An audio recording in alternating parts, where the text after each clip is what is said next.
I didn't find out until after I had eaten her food almost every day for 3 months. The woman who fed half our street was collecting water from the bucket they used to wash dead bodies. And the worst part? She knew exactly what she was doing. My name is Chukwemeka, but everyone calls me Emeka. I am 34 years old and I grew up in Onitsha, Anambra State, Nigeria.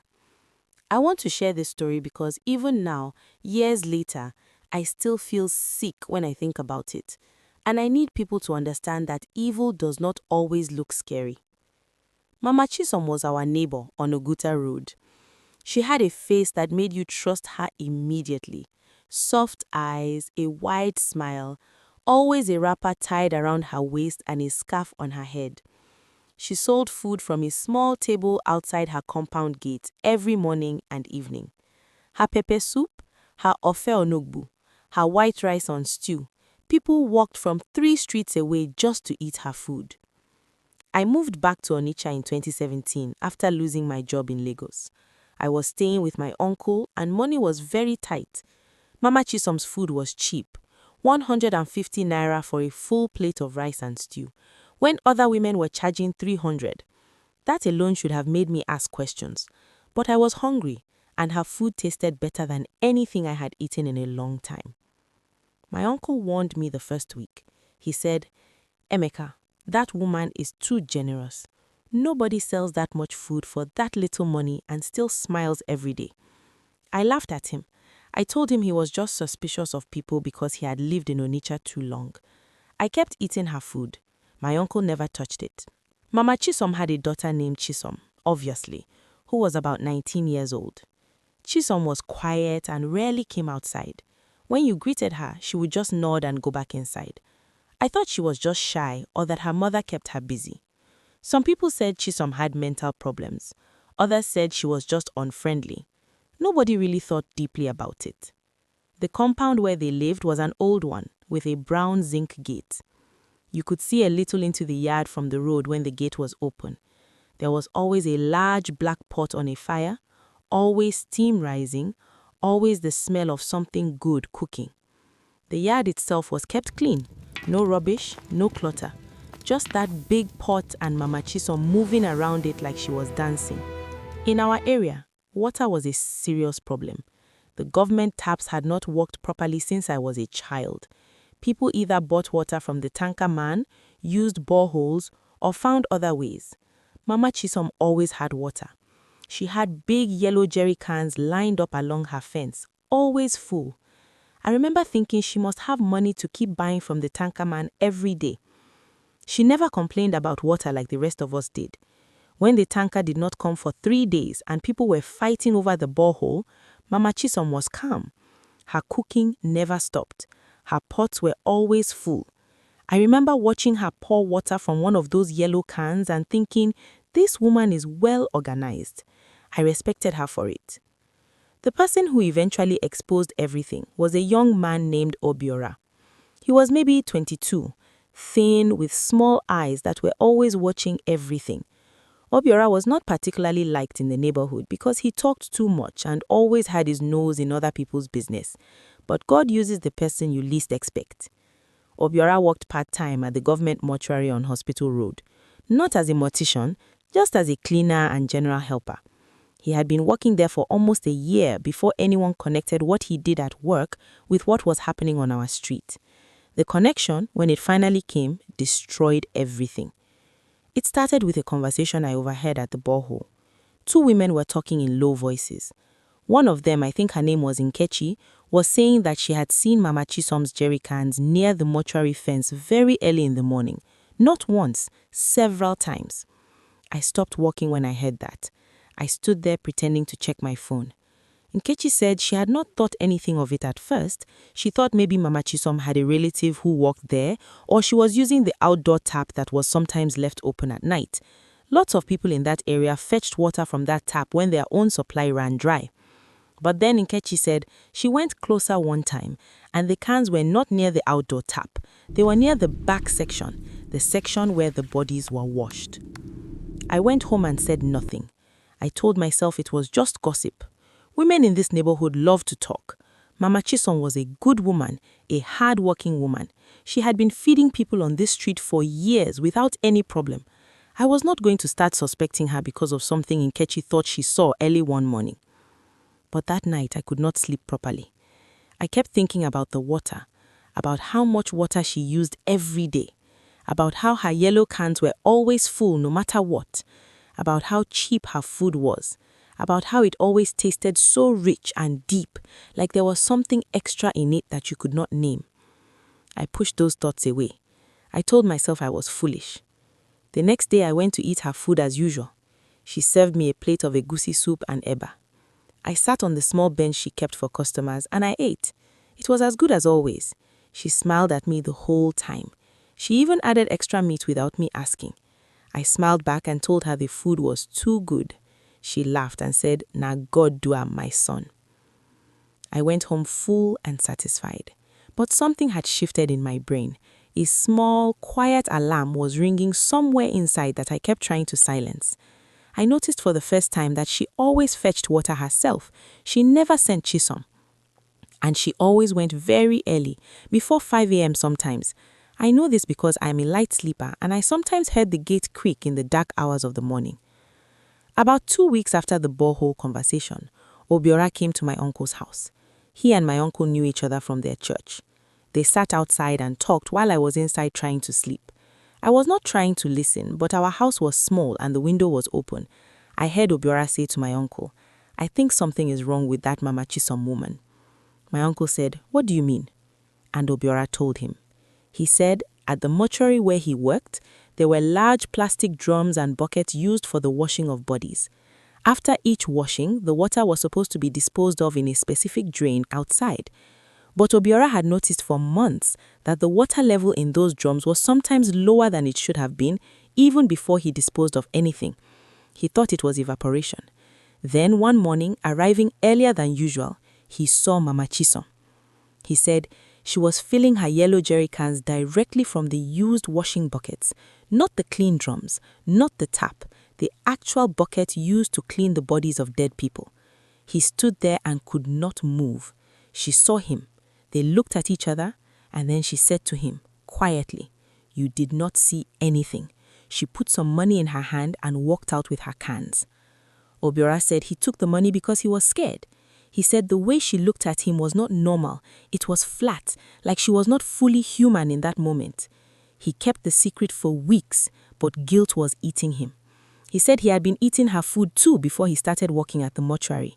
The thought of what he had consumed made him vomit in the gutter on his way home that day. My uncle was silent for a long time after Obiora finished. Then he said, "So all this time she has been cooking with water from dead bodies?" I heard him say it and my stomach turned completely upside down. I sat up on my mattress inside and held my mouth. I thought about every plate of food I had eaten from Mama Chisom, the soup, the stew, the eba, the pepper soup that I had praised so many times. I thought about the water she used to wash the plates, to rinse the vegetables, to boil the rice, all of it, every drop possibly from that place. I got up and went outside and I vomited into the gutter. My uncle saw me and said nothing. He just came and patted my back. Word spread through the neighborhood the way fire spreads in dry harmattan grass. By the next morning, half the street knew. People were standing in groups talking with their hands. Some were crying. One woman named Adaeze sat on the ground outside her house and cried like someone had told her a relative had died. She had been eating Mama Chisom's food for over 2 years, every day. Some people refused to believe. They said Obiora was a troublemaker, that he made up the story because someone sent him, that he was jealous of Mama Chisom's successful food business. A few men went to Obiora's house and shouted at him, but Obiora stood by his story. He was shaken, but he did not change a single word. The question that nobody could answer was why? Why would a woman do this? She was not poor. She had a solid customer base. Her prices were low, but her volume was high. She served maybe 60 to 80 people a day. She was making money. So why would she use that water? The older people in the neighborhood had an answer, but it was not the kind of answer you could write in a police report. They said Mama Chisom was using the water for power, that in certain traditions, water used to wash the dead carries spiritual weight, that a person who understood how to use it could make food that kept people coming back, that made customers loyal beyond reason, that created a kind of invisible chain between the cook and the eater. They said this was why her food tasted the way it did. This was the extra thing you could not name. I didn't fully believe the spiritual explanation, but I could not fully reject it either, because the honest truth is, nobody cooked like Mama Chisom. I had eaten in restaurants in Lagos. I had eaten my own mother's cooking, which was excellent. But Mama Chisom's food had something in it that made you close your eyes when you chewed, that made you scrape the plate with your finger, that made you think about it at night when you are trying to sleep. Whether it was spiritual or psychological, whether the taste was in the water or in our heads, it did not change what she had done. She had been feeding people corpse water without telling them, without asking, without caring what it meant for our health or our bodies. That was the part that I could not get past. Not the tradition, not the belief, just the complete lack of care for other human beings. People went to her compound that afternoon. A crowd of maybe 30 or 40 people. I was there. Mama Chisom came out and stood at her gate with the calm of a woman who had nothing to hide. She looked at everyone. She did not shout, she did not cry. She said, "Who told you this nonsense? Is it that Obiora boy?" Someone in the crowd said yes and told her everything Obiora said. She laughed. Not a nervous laugh, a full, real laugh. She said, "This boy is a liar. I have been selling food on this street since before some of you were born. Ask your mothers who fed them when they had nothing. Ask your fathers." And then she went back inside and closed the gate. That was it. Some people left the crowd feeling unsure again. She had looked so normal, so unbothered. One elderly man said, "Maybe we should wait for proof before we destroy this woman's name." A few people nodded. But the women who had been eating her food daily were not ready to let it go. Adeze organized a group, and they went to the mortuary to ask questions directly. The mortuary attendant they spoke to, one of the senior ones, at first denied everything. He said it was impossible, that the facility was secured. But one of the women noticed the bucket that Obiora had described sitting right there in plain sight. And when she asked if those buckets were ever left unattended at night, the man got very quiet. He looked away. He said, "Sometimes the night cleaner goes to sleep." That was all they needed. The local council chairman was brought in. He was a man named Mr. Obi, who took his job more seriously than most politicians in that area. He ordered an investigation. He had the mortuary staff questioned properly. He also sent people to Mama Chisom's compound to look at her water storage. When they opened 3 of her large yellow jerry cans, 2 of them smelled wrong. It was a faint smell, not overwhelming, not immediately obvious, but if you knew what you were smelling, you knew. One of the older women in the investigation team, a retired nurse, smelled it and said simply, "This is not clean water." She would not say more than that, but her face said everything. Mama Chisom was taken to the council office for questioning. Chisom, her daughter, stayed in the compound alone. I felt sorry for Chisom in that moment. She had grown up in that house. Had she known? Had she eaten the food herself, knowing where the water came from, or had her own mother kept it from her too? I thought about going to speak with Chisom, but I did not. A few neighbors did check on her, brought her some food and water. Chisom sat in the compound yard and said nothing to anyone. She just sat there with her hands in her lap, staring at nothing. Later, one woman said that when she handed Chisom a bottle of water, the girl's hands were trembling. During questioning, Mama Chisom changed her story 3 times. First, she said she never went to the mortuary. Then, she said she went there sometimes to see a relative who worked there. Then, she said she sometimes took water from the outdoor tap. She never once admitted to taking the washing water. But she could not explain why her stored water smelled the way it did. The council chairman did not have the power to arrest her. That required the police. And the police in our area were not the most interested in this kind of case. There was no murder, there was no weapon. There was just water and death and a pot of soup that people had eaten willingly. The case was not straightforward, and everyone knew it. While the adults were dealing with the investigation, I started feeling sick. Not immediately, it built up slowly over 2 or 3 days after the news broke. My stomach was cramping, I had diarrhea, I was weak. I told myself it was stress or the shock of what I had learned. But 3 other people on the street had the same symptoms around the same time. We went to the chemist together and described our symptoms. The chemist asked if we had eaten or drunk anything unusual. We looked at each other. We said we had been eating food cooked with possibly contaminated water. The chemist's expression was very serious. He said we needed to go to the hospital, not the chemist. He said water from a mortuary carried bacteria that a normal person's body was not built to handle. At the hospital, the doctor confirmed mild bacterial infection in all 3 of us. He did not ask many questions, or maybe he did not want to know the answers. He prescribed antibiotics and oral rehydration salts and told us to rest. He said if we had been eating this food regularly, our bodies had been fighting low-level contamination for a long time without us knowing. I lay on that hospital bed and thought about all the times I had praised Mama Chisom's food, all the times I had told people to go and try it. I had sent 3 people from my office when I briefly had work to go and eat her food. They were not even from this neighborhood. They had traveled to eat food cooked with that water.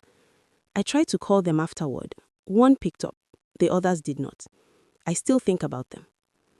The neighborhood changed completely after that. The easiness was gone. People stopped eating outside food from anyone they did not know personally. Women who sold food nearby suffered because nobody trusted street food anymore, even sellers who had never done anything wrong. Trust is not selective when it breaks. It breaks in all directions. Mama Chisom's table was gone. The small bench where I used to sit was gone. Her gate stayed closed.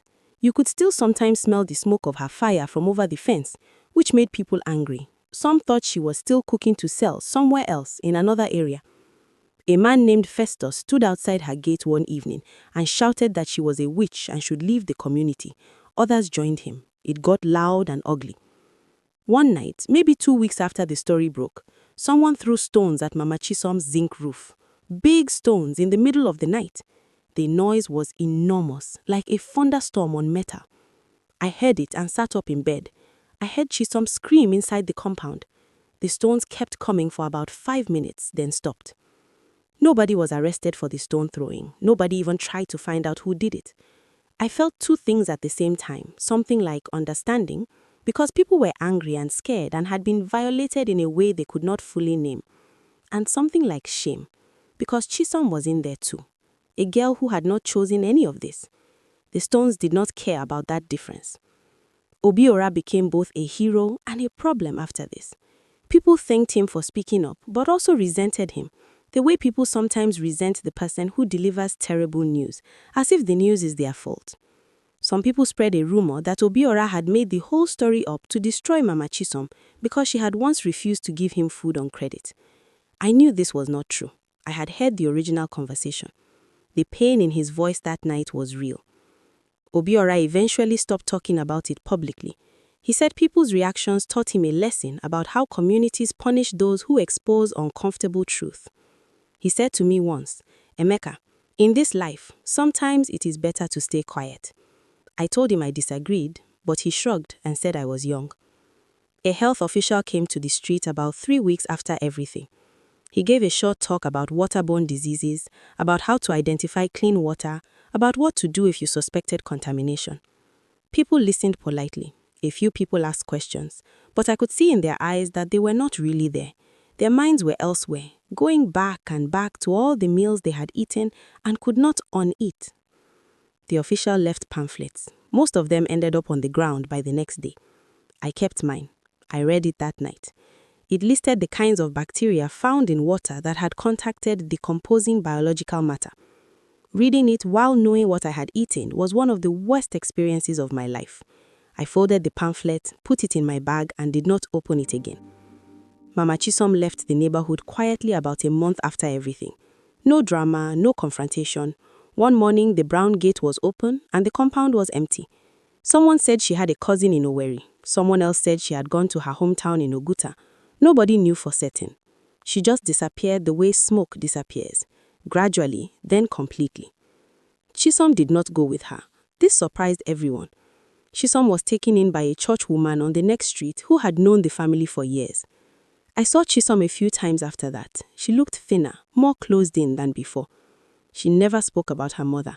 When anyone asked, she would just say, "I don't know where she is." Whether that was true or whether it was protection, I could not say. I stayed in Onitsha for another year after this. Slowly, life returned to something like normal on our street, but it was a different normal, a more suspicious, more guarded normal. People still sold food outside, still bought from neighbors, still cooked and shared, but there was a layer of watchfulness that had not been there before. You noticed things more. You asked quiet questions before you ate. I found myself paying attention to things I had never thought about before. Where does this food come from? How does this person afford to sell so cheaply? Why does this taste so good? I don't think this is a bad way to be. I think it is honest. But it is also tiring to walk through ordinary life carrying that kind of alertness. People often ask me if I think Mama Chisom was a witch, if the water was part of some spiritual ritual to control people. I tell them I do not know. I am not the right person to answer that question. What I know is what I can say with certainty. She collected water from a place where dead bodies were washed, brought it home in yellow jerry cans, and cooked food with it for dozens of people over many months. That is what I know. Whether there was intention beyond that, whether she believed the water gave her food power, or whether she was simply too poor to buy clean water and told herself it did not matter, or whether she was something darker entirely, I cannot say. The human mind finds explanations to protect itself. She may have found one too. That is the frightening part of people. We are very good at convincing ourselves that what we are doing is acceptable. The thing that stays with me the most is not the contamination or the sickness. It is the memory of sitting on that little bench outside her gate, eating a plate of food and feeling genuinely happy, feeling like life was okay, like the world was generous, like there were still good things. That feeling was real. The happiness was real. And underneath it, without my knowledge, was something I never consented to. That is the violation that does not have a clean medical name. Not just the bacteria in the water, but the theft of trust. The way she sat across from me, watching me eat, knowing what she knew, and said nothing. Smiled, asked if I wanted more, took my 150 naira, called me my son. That smile, when I think about it now, is what keeps me up at night. I am in Lagos now. I have a job, a small apartment in Surulere, a life that mostly makes sense. I cook my own food. I know where my water comes from. I check the seal on every bottle.